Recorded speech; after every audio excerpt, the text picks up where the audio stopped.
Good people YouTube, I'm the Watch Idiot, and at this point I'm pretty sure it's safe to say that everyone in the watch world has either seen or heard about the new Tudor Black Bay 58 in silver, but not very many people have actually been able to experience it in the metal. And on the other hand, I'm sure a whole lot of people have been able to see and experience the steel variants of the Black Bay 58 in person. So what we're going to be doing in this video is we're going to be looking at the 925 right here in person to see what it's like in real life, and then also we're going to be comparing it to the Black Bay 58 Blue over here, and so everyone can have a bit of a reference point to see how it really does compare to the steel counterpart, and also what it's really like compared to steel in general. And also we're going to be doing something really fun and something that I'm pretty sure a whole bunch of us were thinking about doing: put the 925 on a bracelet, especially because it isn't offered on a bracelet. And yeah, it's an interesting one, so let's get into it.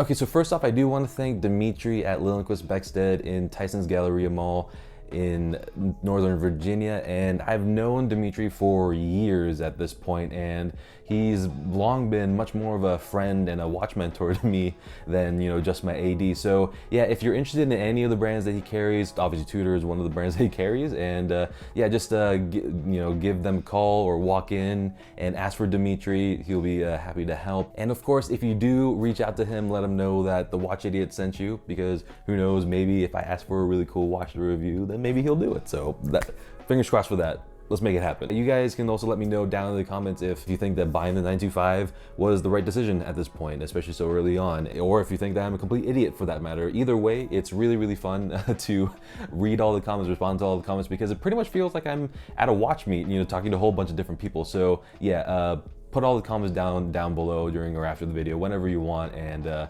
yeah, let's get into it. Okay, so we're just gonna go, I'm just gonna show the dimensions real quick over here, and pretty much the only thing that's changed is the thickness, and that's only because of the sapphire caseback, but don't worry, because it doesn't affect in any way how it wears on the wrist. So if you know what a Black Bay 58 wears like, or any 39mm diver almost, this will be perfectly fine too. Okay, now, so what's it actually like in person? And the biggest difference that I see compared to the photos that Tudor released initially is that the color of the bezel and dial is pretty much completely different from what was being shown by Tudor. They consider this to be a taupe dial. That's what they're billing it as, and the photos really did show it as a taupe dial, as like almost like a dark brown sort of color, ranging up to a really like warm brown with a touch of gray. But as you can, well, over here it's showing as a little bit warm, but out in the sunlight and out in normal life, it's very much almost 100% in gray, and it just happens to be a gray that's slightly warmer in tone, as opposed to a taupe and a brown color that happens to be gray, if that makes sense. This is absolutely perfect for me because I absolutely love the color gray. It's probably my favorite color because I am just that interesting. But yeah, I mean, I love it on watches. And last year, actually, after I got my Black Bay Blue over here, I just was messing around in Lightroom, and I made a gray Black Bay 58, and I was thinking in my mind, oh wow, wouldn't this be fun if they actually ever created this, and it would be perfect for me. But no way that they would actually make this kind of dial, because it has no connection to history, or it's not necessarily popular. But lo and behold, here's the post, and I'm so happy that they actually made this watch and in this color. And the next thing that I noticed was that the crystal shape and the crystal profile is actually slightly different from the Black Bay 58 Blue to the 925. And I really noticed this because I always incessantly wipe off dust from the dial and the crystal, and I always use the back of my pinky like this, and I noticed immediately that as I was doing this, that it had a much softer feel against the back of my pinky, as opposed to the Black Bay 58 Blue. And so I looked into it a little bit more, and lo and behold, it is actually different. The Black Bay 58 Blue is much more of a box crystal than it is a domed crystal, and you can really see that when you look at it from the bottom. And as you can see, the distortion isn't really there, and the markers just disappear as they go out of sight. But on the other hand, The 925, because it is more domed and more gradual, you can see that the markers have a much more of a gooey sort of distortion. I guess that's the only way I can think of saying it. And you can see how it melts away, you know, the way that a domed crystal distortion should be. So it's a very tiny little detail, but I'm really impressed that they actually did think that all the way through, and they actually did update the crystal profile, you know, as small as detailed as it is. Good on you, Tudor. And the next big thing about this is the case material, and it's silver. So yeah, one thing that no one's really mentioned in terms of specifics is how much more does this actually weigh than the steel versions over here, because silver is a precious metal, so it should weigh more, right? Yeah, it's 11 grams in between, and so that's not a negligible difference. So it's not obviously going to be like gold. I mean, gold is obviously going to be much heavier, but this does make a difference when you pick it up. And if you know what a Black Bay feels like, or another steel watch of this rough size feels like, you do notice that this does have a little bit extra density to it. So yeah, very, very cool. Okay, so this is going to be the case finishing and the overall look of silver. And it's very, very much so a wider and brighter look than silver. I mean, than steel. And as you can see, the steel has much more of a cool gray tone to it, as opposed to, as I mentioned, the wider and brighter color of the silver. So that's very cool. So you do definitely notice that you are wearing a silver watch. It's fully brushed, which is definitely a change compared to all the other Black Bays that are out there. And I absolutely love having as many brush surfaces as possible. I mean, I absolutely love my Tudor Pelagos. The overall finish is, I guess, the overall finish of the finishing, is slightly more coarse than the brushing on the steel case, but obviously it's still very, very nicely done. Because it's actually fully brushed, it's actually looks much more like a tool watch than any other Black Bay.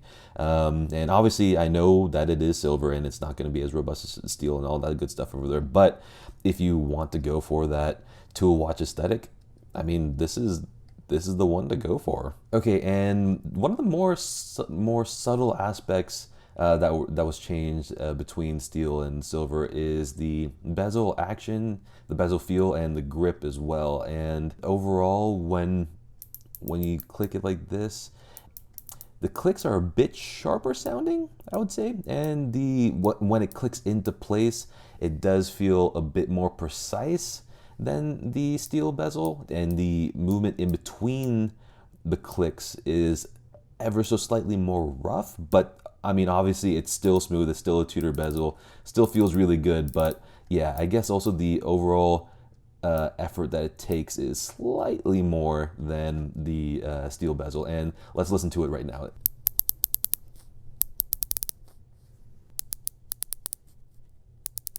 So yeah, you can decide for yourself, you know, if there's one that you prefer. Also, the other change is the bezel grip. So the actual finish is the same, it's still a coin edge bezel, but the grip is a little bit more, and that just, I think, comes down to the fact that silver can't be quite as smooth, I guess, as steel. But obviously, I mean, don't get me wrong, still very smooth, but that gives a little bit more grip, and I'm all for that.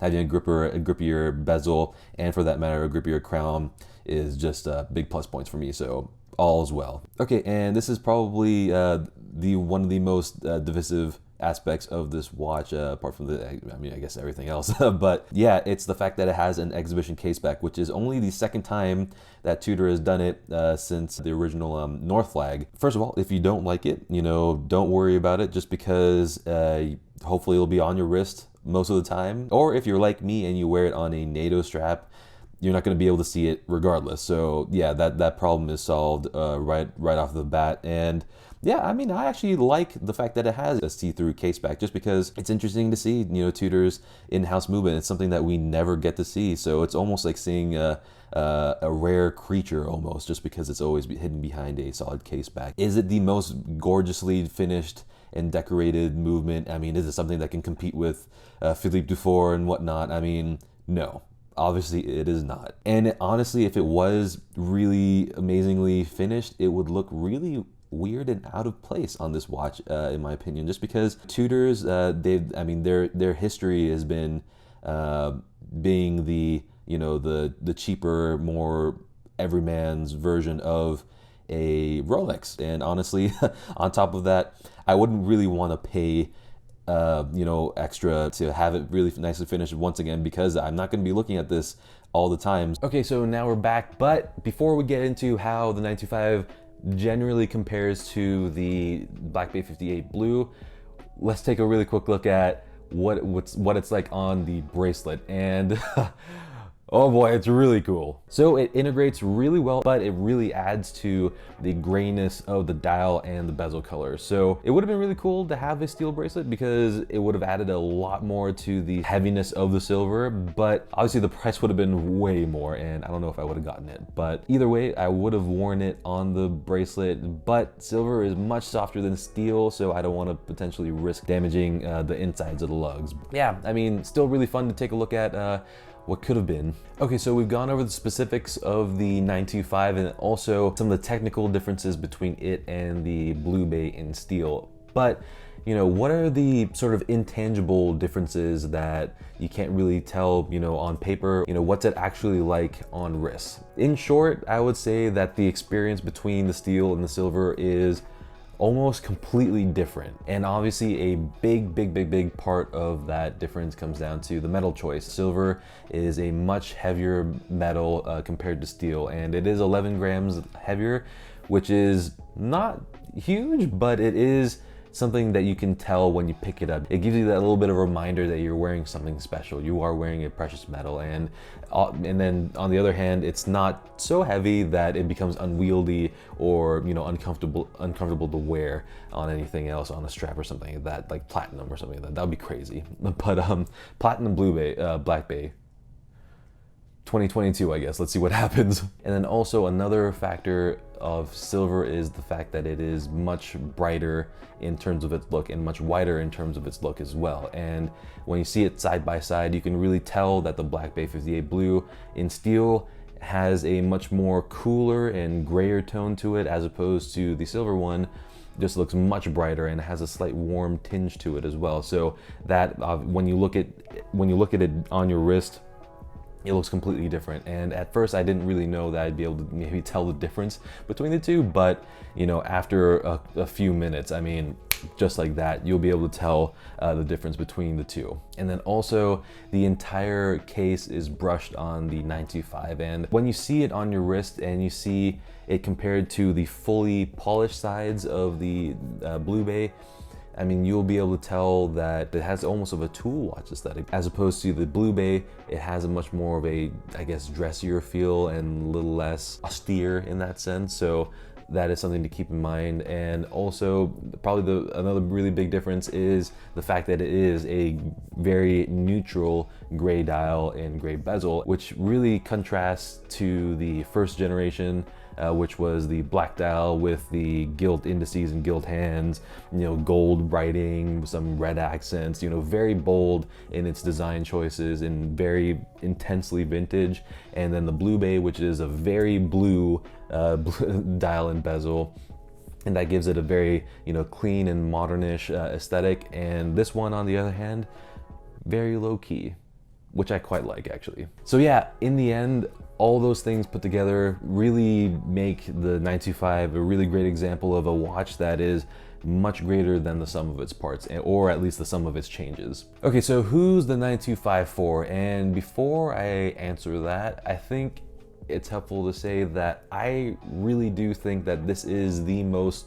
tool watch looking watch that Tudor offers, in the Black Bay range at least. Which is weird to say, I know. I mean, I know that this is silver, that it's not gonna be as durable as steel, and all this and that, has exhibition case back, all this stuff over there. But I mean, let's be real, 99% of us are not gonna be buying these watches and actually using it for their intended purposes. I mean, I have a whole bunch of dive watches. I have the Pelagos as well, so I'm never gonna wear that to dive or do anything, which is maybe sad to hear, but It's not gonna happen. Yeah, I mean, we wear and we buy watches just because we like it. We think with our hearts when it comes to watch purchases. So if you just really like and appreciate the tool watch aesthetic, but maybe the Tudor Pelagos is maybe a bit too big, maybe a bit too thick, maybe you don't like titanium, but you still like what Tudor has to offer, then I think the 925 is your best bet.